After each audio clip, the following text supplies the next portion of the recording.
Charlie Kirk. If you knew him, you love him. Charlie Kirk was an incredible man. One of the strongest, bravest people that I know. Charlie has the work ethic of no one I have ever met in my life. I don't think it can be understated, the impact that he had. One of the greatest communicators of the generation. He was more than just somebody who would comment on the news. He genuinely respected and genuinely loved, in a Christian manner, the people on the other side of the table. He didn't hate anybody. He would give the shirt off a back to help someone that was in need, regardless of their political stripe. His ideas were about faith, family, freedom. This young man with an idea that became a movement. What he built is part of his legacy, but also part of that legacy, more importantly, is a husband and a father. Irreplaceable.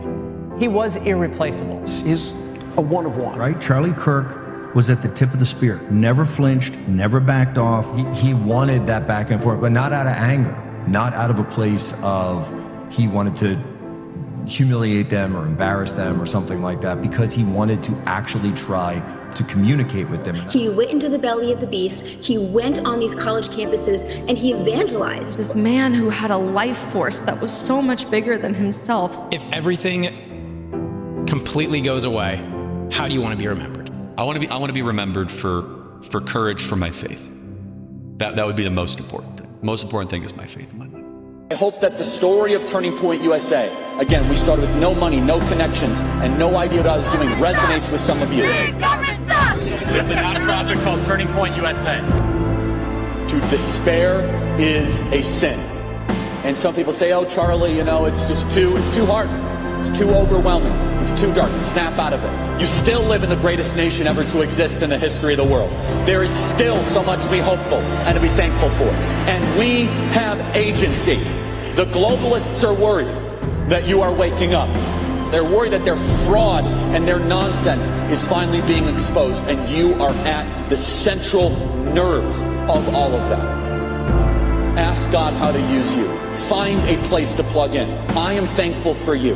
We had a vision because we love the country. Push yourself harder. Here I am. Lord, use me. You guys might remember a year ago, I gave the whole speech of here I am, Lord, send me. And it was kind of this joke that we had as soon as I gave that message. I remember him getting off stage and I say, honey, do you realize what you just did? He's like, yeah, I just spoke. And I was like, no. You said, here I am. That is a very powerful statement. And God's like, I see you. Charlie is so obedient to God, to the word of God.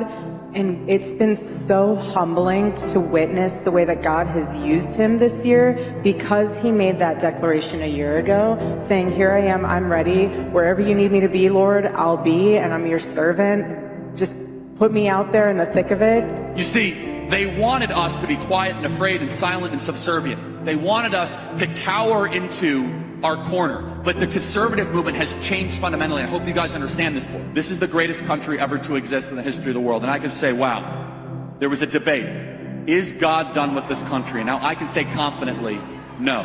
God is not done with America, and our best days are ahead.